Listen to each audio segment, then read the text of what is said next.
Nos encontramos en la Catedral de Segorbe, lugar histórico de culto que ha protagonizado algunos de los momentos claves de la historia de la Iglesia en España.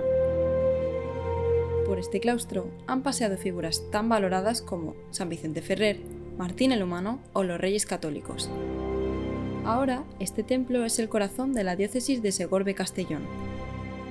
Nos encontramos en este claustro de este conjunto monumental que forma la catedral, la nave, el claustro, la torre catedralicia, y todo ello es lo que da forma a esta iglesia catedral aquí en la ciudad de Segorbe. La catedral es el primer templo de nuestra iglesia diocesana, en este caso de Segorbe-Castellón, que es el nombre de nuestra diócesis. Y está aquí en Segorbe porque es la parte histórica de la diócesis. En el año 1960, el obispo don José Pont i Gol hizo una suma, se agregó la parte de Castellón a esta diócesis más antigua de Segorbe, y a partir del año 60 esta diócesis se configura con el nombre de Segorbe-Castellón. Además, la Catedral de Segorbe compagina su papel diocesano con ser la sede de un espectacular museo artístico. Este Museo de Bellas Artes se diferencia de otros museos de Bellas Artes precisamente por el espacio expositivo de las obras. Es decir, los retablos, la mayor parte de ellos, están expuestos en sus capillas de origen del siglo XV del claustro de la Catedral de Segorbe. Por lo tanto, se establece un gran diálogo entre la obra y el espacio. ¿Qué hace esto? Pues podemos entender mejor la función que realmente desempeñaban estas obras, los retablos, en la época en que se hacían. La función didáctica, la función catequética, la función de enseñanza del cristianismo siempre estuvo por encima de la función decorativa de altares, tanto de las capillas como de grandes templos. Por lo tanto, nos quedamos con una idea muy importante del retablo y muy bonita también, esa función de enseñanza del cristianismo por encima de la decorativa. Estas imágenes nos enseñaban pasajes de la vida de Cristo, de la Virgen, pasajes de la Biblia, del Antiguo, del Nuevo Testamento, pasajes de la vida de santos mártires.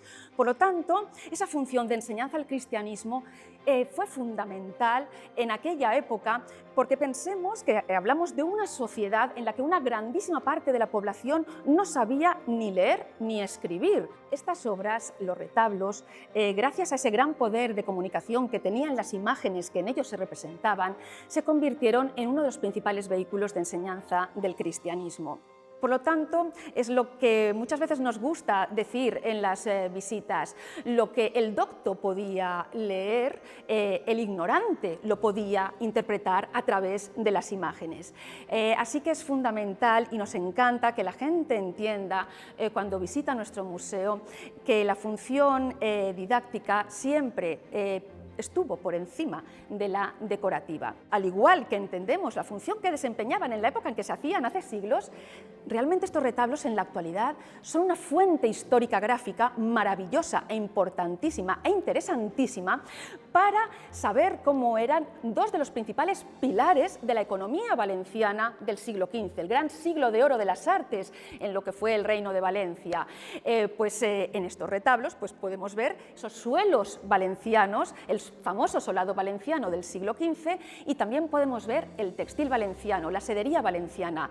No hay nada más que fijarse en los brocados de algunas capas pluviales o de algunos personajes que aparecen, la indumentaria de los personajes. Y eso también es muy importante, es decir, entenderlos en su función de hace siglos, función de enseñanza del cristianismo principalmente, y la función actual, porque son fuente histórica gráfica magnífica para conocer cómo era el suelo valenciano del siglo XV y cómo era el textil valenciano del siglo XV. El inicio de la construcción de la catedral fue posible porque, en 1329, Juan XXII publicó una bula de concesión de indulgencias a aquellos que colaborasen con donaciones para el levantamiento del templo.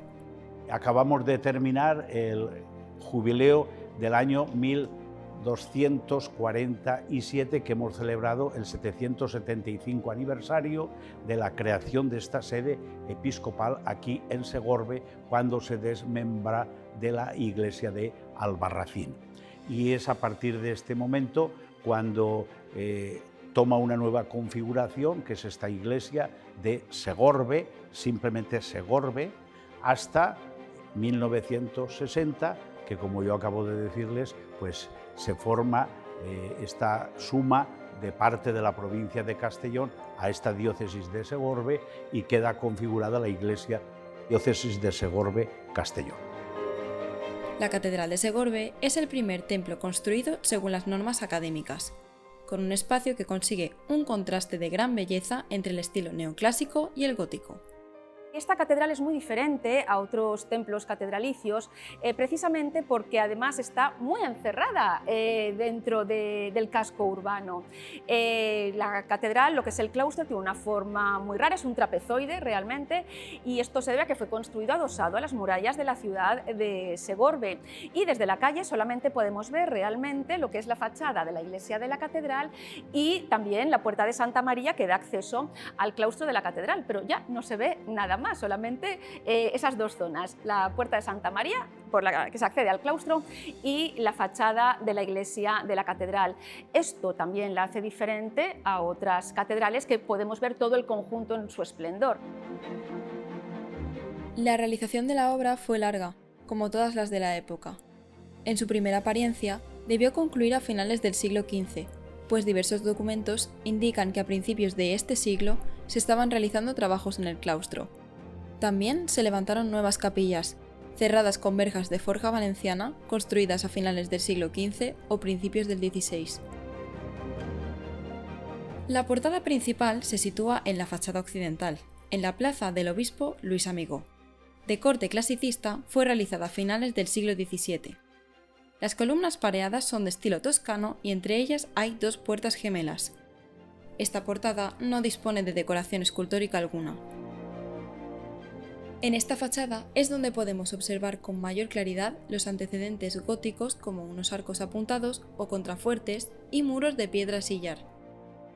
La segunda portada, denominada de Santa María, es una sencilla puerta dintelada de corte renacentista. Lo más destacable es la hornacina, que alberga una réplica del relieve de la Virgen María esculpido por Donatello. El claustro ha conservado su aspecto gótico original. De planta trapezoidal, dispone de arquerías apuntadas y bóvedas de crucería que descansan sobre ménsulas, algunas de ellas con decoración de tipo vegetal. Los retablos, sobre todo los góticos de la catedral, fueron restaurados casi en su mayoría entre 1999 y 2001 para la exposición La luz de las imágenes de Segorbe. Con tal motivo, muchos fueron intervenidos, rehabilitados y sobre todo montados, porque muchos de ellos estaban almacenados. El mayor efecto a favor de la conservación de todos ellos fue, en un primer lugar, montarlos en su lugar original, porque al proceder de este mismo espacio, la obra de arte está acostumbrada, de alguna manera, a las condiciones de humedad y temperatura de sus propias capillas. La mayoría de ellos están en su capilla original.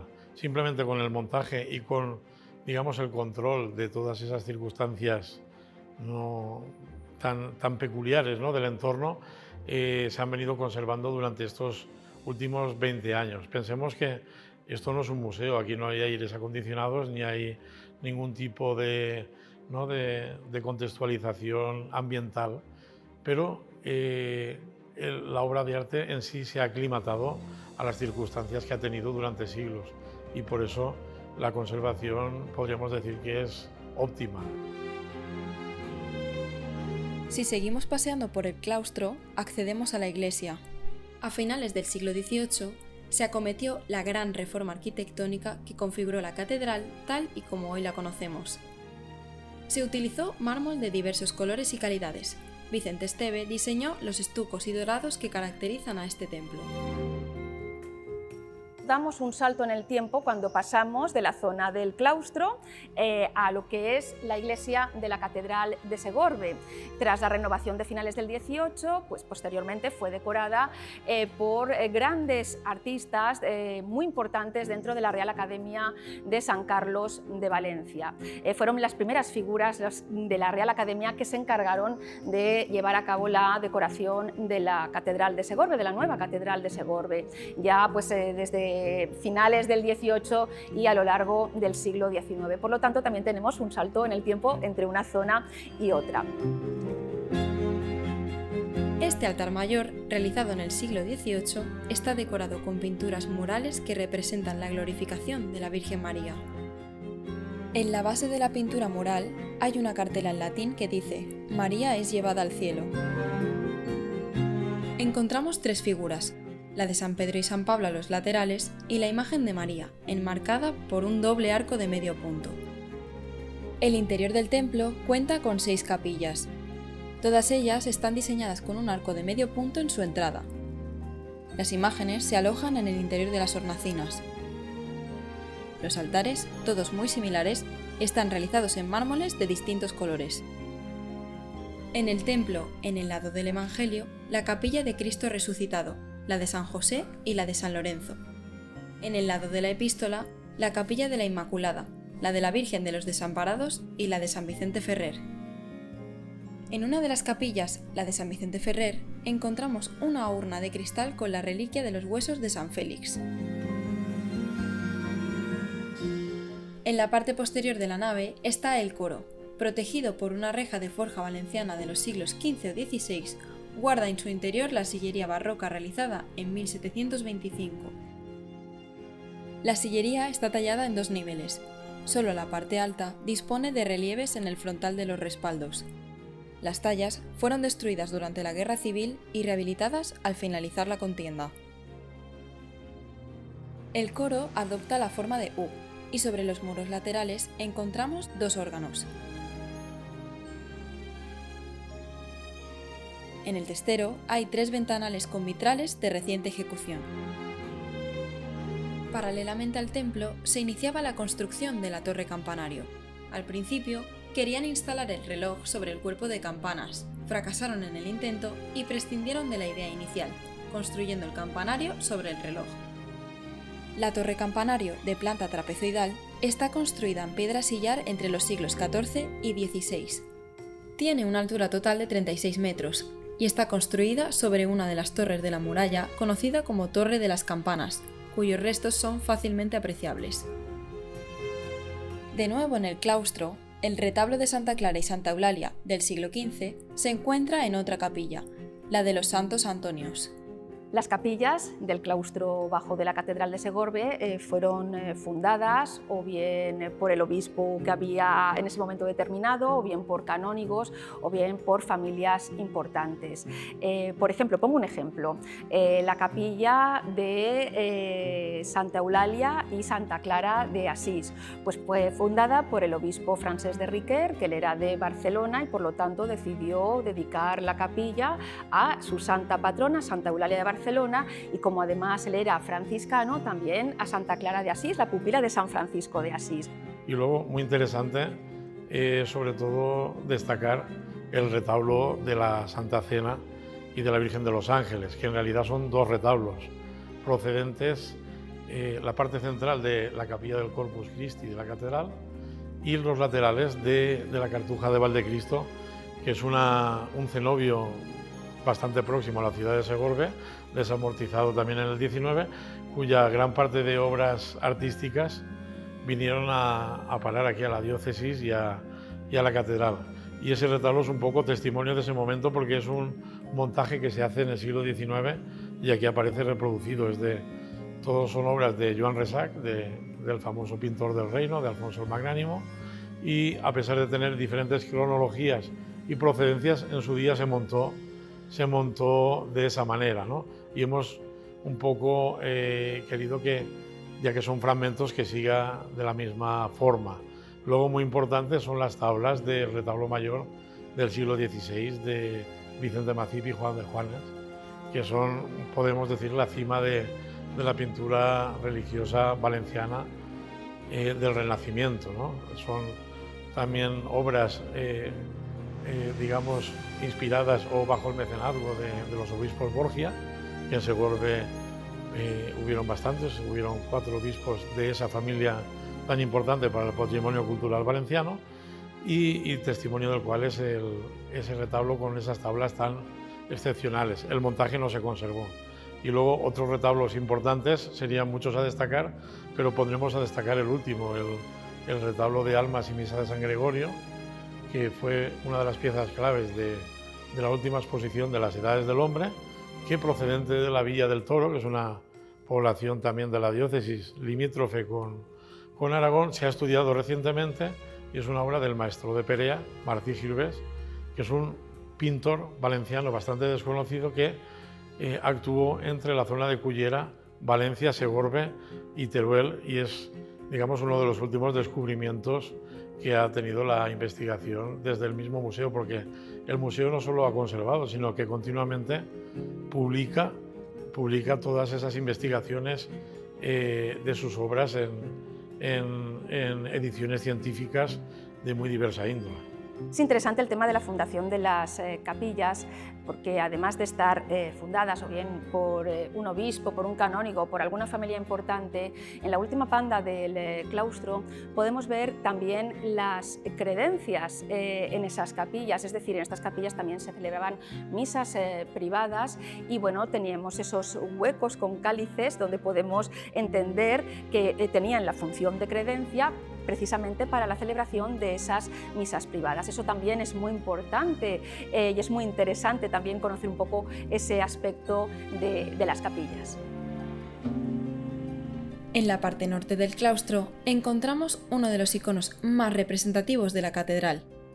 Se trata de un relieve en mármol de Carrara que representa a la Virgen con el Niño Jesús y unos ángeles. Es una obra del siglo XV, realizada por el escultor florentino Donatello. El relieve atribuido a Donatello de la catedral es una pieza interesantísima y controvertida, ¿no? Porque es una pieza que viene del castillo Alcázar de los duques de Segorbe, lo compra un canónigo que se llamaba Lozano, lo regala a la catedral y la catedral, sabiendo lo que tenía entre manos, le dedica una puerta de su propio edificio para colocarse. Allí está durante siglos, hasta que a principios de la centuria del 20 hay una persona, el barón de San Petrillo, que se da cuenta de lo que significa ese relieve. Hacen una copia y lo pasan al interior. Los estudios que hemos realizado los últimos 20 años, a pesar de lo que es la problemática, ¿no?, de la historiografía, de la historia del arte, hemos llegado a la conclusión de que se trata de una obra de hacia 1460 de los talleres propios de Donatello en Florencia. Es una obra realizada en mármol de Carrara, iba policromada, y es una obra que, por la influencia del duque de Segorbe, el duque de Segorbe era embajador en Roma y era embajador en Italia, ¿no?, de la Santa Sede, debió de adquirirla, debió de hacerse con ella, y por eso la presencia de esta pieza en la catedral. En la cara este del claustro está la Capilla del Salvador, del siglo XIV. La Capilla del Salvador en sí es una capilla extraordinaria. De hecho, se inauguró el mismo día que la capilla de la Cartuja de Valdecrist, con la asistencia de Pedro el Ceremonioso, del infante Martín, futuro rey de Aragón, de la Corona de Aragón, y el obispo Íñigo de Valterra, que fue el mecenas. Es una capilla funeraria para el enterramiento de sus padres. Aún se conserva ese magnífico sepulcro, ¿no?, atribuido a Pere Moragues. Un sepulcro muy bonito, labrado, que son los fundadores de esta Capilla del Salvador. Los dos nobles, y a sus pies encontramos dos perritos que indican la nobleza, indican la fidelidad de los esposos, indican precisamente pues, que esos son los nobles que fundaron esta Capilla del Salvador. En el frontal del sepulcro podemos ver 3 escudos. 2 de ellos corresponden al linaje de los Baiterra y uno al de los Castellví. El sepulcro se levanta sobre 3 leones. En el fondo de la pared, un friso representa la escena procesional del entierro, a cuyo frente figura el obispo. Y lo interesante de ese edificio es, por un lado, que se realiza mucho antes que el resto del claustro. Es una capilla de la torre, una torre de la propia muralla, y por muchas investigaciones recientes podemos decir que se realiza por un taller itinerante, probablemente de maestros británicos. Hemos de pensar que la Corona de Aragón, durante un periodo muy prolongado de tiempo, es frontera con estos estados, ¿no? en el sur oeste de Francia. Importante, ¿por qué? Porque tiene unas ménsulas voladas con las escenas de la propia fundación de la capilla, de la que parten también en voladizo los terceletes o las crucerías. Esto es una novedad casi revolucionaria en 1384, que es más o menos la cronología de esa construcción. En la Capilla del Salvador, lo primero que vamos a tener en cuenta y en consideración es el retablo de Vicente Masip, un retablo grande que verán que estaba en el fondo, en el altar mayor aquí en la catedral, y que representa pues distintas escenas de la vida de María y Jesús, el hijo de María, ¿no?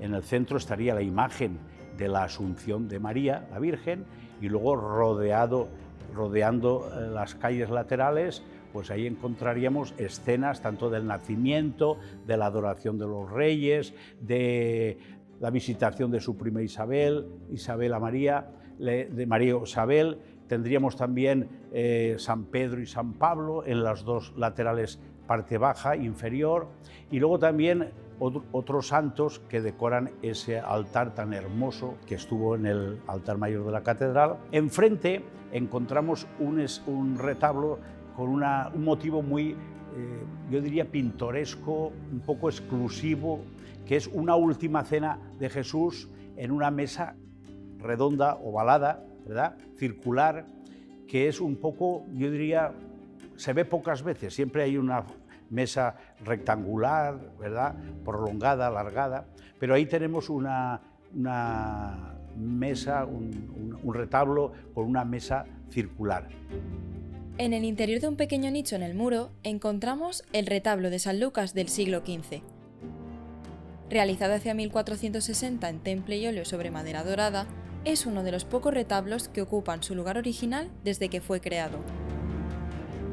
Un retablito pequeño de medidas menos grandilocuentes, donde encontramos a este evangelista que está predicando el Evangelio, y a los pies, de una forma discreta, que casi uno se fija, no se aprecia, está el donante de la obra, que es el que paga, ¿verdad?, el que le dice al artista: oiga, yo quiero que me haga un retablo de San Lucas, pero yo quiero salir en él. Entonces, sobre el manto, creo recordar, de San Lucas está pintado el donante de la obra. Las obras de la sala capitular comenzaron en 1417. Dispone de una planta subterránea, la planta baja donde se reunían los canónigos de la catedral y una planta superior que sirvió de archivo catedralicio. En su interior encontramos el retablo de la Visitación, realizado entre 1460 y 1470, además de una serie de lienzos con los diversos obispos que ha tenido la diócesis desde el siglo XVII hasta el XX. Destaca el suelo original de cerámica valenciana del siglo XV, decorado con motivos heráldicos, rosetas y aves. En la parte sur del claustro nos encontramos con la capilla de los clérigos, del siglo XV. En ella, el retablo de San Jerónimo, obra al temple sobre madera de Jaume Mateo. Además, la capilla de San Valero con el retablo de las almas del siglo XV y un calvario del siglo XVII. La voluntad de que Segorbe albergara una sede episcopal acorde a su valía acabó cristalizando hace más de 7 siglos en un magnífico templo para esta ciudad.